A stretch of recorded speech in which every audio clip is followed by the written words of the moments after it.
Hello friends, welcome back to DD world. మీరంతా ఎలా ఉన్నారు? ఈరోజు మన ఛానల్లో ఒక క్రేజీ సినిమా గురించి మాట్లాడుకోబోతున్నాం. అదే బాలీవుడ్ సూపర్ స్టార్ అక్షయ్ కుమార్ మరియు లెజెండరీ డైరెక్టర్ ప్రియదర్శన్ కాంబినేషన్లో తెరకెక్కిన most awaited horror comedy movie Bhoot Bangla. Friends, రివ్యూలోకి వెళ్లే ముందు నాదొక చిన్న రిక్వెస్ట్. మన డీడీ వరల్డ్ ఛానల్ 50,000 సబ్స్క్రైబర్స్ అనగా 50K మైల్ స్టోన్కి చాలా దగ్గరలో ఉంది. కేవలం మీ సపోర్ట్ వల్లే మనం ఇంత దూరం రాగలిగాం.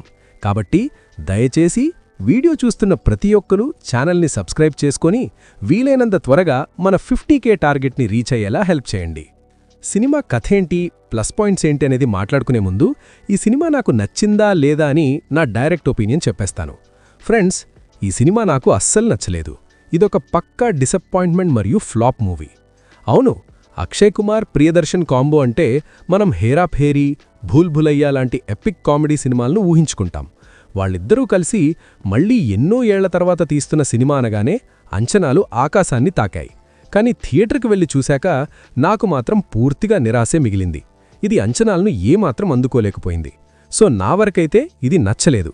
ఎందుకు నచ్చలేదు, అసలు ఈ సినిమాలో ఏమైందనేది ఇప్పుడు డీటెయిల్గా విశ్లేషిద్దాం. ఇప్పుడు అసలు ఈ భూత్ బంగ్లా స్టోరీ ఏంటి అనేది చూద్దాం. మన హీరో అక్షయ్ కుమార్ క్యారెక్టర్ చాలా సంవత్సరాల పాటు లండన్లో ఉండి తన చెల్లెలి పెళ్లి కోసం ఇండియాకి తిరిగొస్తాడు. తన చెల్లెలికి ఎంతో ఇష్టమైన పెళ్లిని ఎక్కడో బయట కాకుండా వాళ్ల సొంత ఊర్లో ఉన్న ఒక పురాతనమైన అతిపెద్ద బంగ్లాలో అంటే యాన్సెస్టర్ ప్రాపర్టీలో చాలా గ్రాండ్గా జరిపించాలని హీరో నిర్ణయించుకుంటాడు. ఆ ఉద్దేశంతోనే కుటుంబ సభ్యులందర్నీ తీసుకొని ఆ బంగ్లాకి వెళ్తాడు. పెళ్లి పనులు చాలా సంతోషంగా మొదలవుతాయి. అంతా బాగానే ఉంది అనుకుంటున్న సమయంలో ఆ ఇంట్లో కొన్ని వింత సంఘటనలు జరగడం స్టార్ట్ అవుతాయి. అసలు ఎవరు ఊహించని విధంగా రాత్రిపూట భయానకమైన అరుపులు రావడం, వస్తువులు కదలడం లాంటివి జరుగుతాయి. హీరో మొదట్లో వాటిని పట్టించుకోకపోయినా రాను రాను ఆ సంఘటనలు తీవ్రమవుతాయి. ఆ క్రమంలో అక్షయ్ కుమార్కి ఆ ఇంటికి సంబంధించిన ఒక షాకింగ్ సీక్రెట్ తెలుస్తుంది. ఆ పాత బంగ్లాలో ఉన్న అసలు రహస్యమేంటి, ఆ ఇంట్లో తిరుగుతున్న ఆత్మ వెనక ఉన్న ఫ్లాష్ బ్యాక్ ఏంటి, పెళ్లి కోసం వచ్చిన కుటుంబ సభ్యులను ఆ ఆత్మ ఏమైనా చేసిందా, ఫైనల్గా ఆ ఇంట్లో ఉన్న దెయ్యాన్ని తరిమికొట్టి హీరో తన చెల్లెలి పెళ్లిని అనుకున్నట్లుగా జరిపించాడా లేదా అనేది మిగతా కథ. మొదటగా సినిమాలో ఉన్న కొన్ని మంచి విషయాల గురించి మాట్లాడుకుందాం, అంటే plus points. Akshay Kumar performance సినిమాకి ఉన్న ఏకైక బిగ్గెస్ట్ స్ట్రెంగ్త్ ఎవరంటే అది అక్షయ్ కుమార్ మాత్రమే. అతనిలో ఉన్న కామెడీ టైమింగ్, ఆ ఎనర్జీ ఏమాత్రం తగ్గలేదు. చాలా సీన్స్లో తన భుజాల మీదకే సినిమాను నడిపించడానికి ట్రై చేశాడు. తన ట్రేడ్ మార్క్ ఎక్స్ప్రెషన్స్తో అక్కడక్కడ కొన్ని జెన్యుయిన్ నవ్వులు పూయించాడు. Casting magic. సినిమాలో రాజ్పాల్ యాదవ్, పరేష్ రావల్ లాంటి భారీ తారాగణం ఉంది. ముఖ్యంగా అక్షయ్, రాజ్పాల్ యాదవ్ మరియు పరేష్ రావల్ ముగ్గురూ కలిసి స్క్రీన్ పంచుకున్నప్పుడు ఆడియన్స్కి ఒక మంచి నాస్టాల్జిక్ ఫీలింగ్ వస్తుంది. వాళ్ల పాత సినిమాల్లోని అద్భుతమైన కామెడీ సీన్స్ అన్నీ గుర్తొస్తాయి. వాళ్ల ముగ్గురి మధ్య వచ్చే కొన్ని సీన్స్ ప్రేక్షకులకి కాస్త రిలీఫ్ ఇస్తాయి. విజువల్స్ మరియు సినిమాటోగ్రఫీ. టెక్నికల్గా చూసుకుంటే సినిమాటోగ్రఫర్ దివాకర్ మణి వర్క్ చాలా బాగుంది. ఆ బంగ్లా తాలూకు సెట్ డిజైన్ చాలా రిచ్గా, గ్రాండ్గా ఉంటుంది. కెమెరా వర్క్ ఆ ఇంటిని, దానిలోని వాతావరణాన్ని చాలా బాగా ఎలివేట్ చేసింది. విజువల్గా సినిమా ఎక్కడా చీప్గా అనిపించదు. ఇప్పుడు అసలు విషయానికొద్దాం. సినిమా ఎందుకు ఫ్లాప్ అయింది, ఎక్కడ దెబ్బ కొట్టింది? Minus points. పాట చింతకాయ పచ్చడి. ఈ సినిమాకి అతిపెద్ద మైనస్ పాయింట్ దీని మూలకథ, అంటే కోర్ స్టోరీ. ఇది దశాబ్దాల క్రితం నాటి పాత ఫార్ములా స్టోరీ. కథలో కానీ స్క్రీన్ ప్లేలో కానీ ఎలాంటి కొత్తదనం లేదు. ఒక పాత ఇల్లు, అందులో దయ్యం ఉండడం, కుటుంబమంతా అక్కడికి వెళ్లడం, భయపడడం, ఈ కాన్సెప్ట్ మనం చంద్రముఖి రోజుల నుంచి వందల సార్లు చూసేశాం. డైరెక్టర్ కనీసం ఏమాత్రం ఫ్రెష్నెస్ని యాడ్ చేయడానికి ట్రై చేయలేదు. భయపెట్టని హారర్ ఎలిమెంట్స్. ఒక హారర్ కామెడీ సినిమాలో ఆడియన్స్ కోరుకునేదేంటి? హారర్ సీన్స్ వచ్చినప్పుడు భయంతో సీట్ ఎడ్జ్లో కూర్చోవాలి. కామెడీ సీన్స్ వచ్చినప్పుడు కడుపు బన్ అవ్వాలి. కానీ ఈ సినిమాలో హారర్ సీన్స్ అస్సలు వర్కౌట్ అవ్వలేదు. భయపెట్టాల్సింది పోతే సీన్స్ అన్నీ బాగా సాగదీసినట్లు అనిపిస్తాయి. థ్రిల్లింగ్గా అనిపించాల్సిన చోట ఆడియన్స్కి బాగా బోర్ కొడుతుంది. Forced comedy.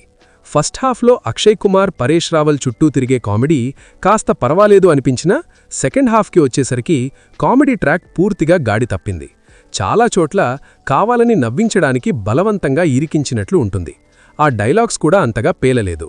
Routine and predictable climax. Cinema ending ఎలా ఉండబోతోంది అనేది ప్రతి ఒక్కరూ ముందే ఊహించేయచ్చు. ఎలాంటి ట్విస్ట్లు సస్పెన్సు ఉండవు. క్లైమాక్స్ ఎపిసోడ్ చాలా డల్గా ముగుస్తుంది. ఇక టెక్నికల్ ఆస్పెక్ట్స్ గురించి మాట్లాడుకుందాం. డైరెక్టర్ ప్రియదర్శన్ గురించి ప్రత్యేకంగా చెప్పాల్సిన పనిలేదు. ఆయన ఒక మాస్టర్ ఆఫ్ కామెడీ. కానీ దురదృష్టవశాత్తు ఆయన ఈ సినిమాలో తన మార్క్ని చూపించలేకపోయారు. ఒక డైరెక్టర్కి ఎంత అనుభవం ఉన్నా అసలు కథలో డెప్త్ లేకపోతే ఏమీ చేయలేరనడానికి భూత్ బంగ్లా బెస్ట్ ఎగ్జాంపుల్. స్క్రిప్టులో ఉన్న లోపాల వల్ల ఆయన డైరెక్షన్ స్కిల్స్ కూడా సినిమాను కాపాడలేకపోయాయి. మ్యూజిక్ డైరెక్టర్ ప్రీతం ఇచ్చిన బ్యాక్గ్రౌండ్ స్కోర్ పర్వాలేదు, కానీ సాంగ్స్ మాత్రం అస్సలు బాలేదు. ముఖ్యంగా ఆ పాటలొచ్చే ప్లేస్మెంట్ చాలా రాంగ్గా ఉంది. కథ కాస్త సీరియస్గా సాగుతున్నప్పుడు మధ్యలో సంబంధం లేకుండా పాటలొస్తాయి. దీనివల్ల సినిమా ఫ్లో పూర్తిగా దెబ్బతింది. ఎడిటర్ అయ్యప్పన్ నాయర్ వర్క్ కూడా ఇంకాస్త బెటర్గా ఉండొచ్చు. సెకండ్ హాఫ్లో అవసరం లేని సీన్స్ చాలా ఉన్నాయి. వాటిని ఒక 20-25 నిమిషాల పాటు ట్రిమ్ చేసి ఉంటే సినిమా ఇంత ల్యాగ్గా అనిపించేది కాదు. ఓవరాల్గా చెప్పాలంటే భూత్ బంగ్లా అనేది ప్రేక్షకుల్ని ఎంగేజ్ చేయడంలో పూర్తిగా విఫలమైన ఒక హారర్ కామెడీ సినిమా.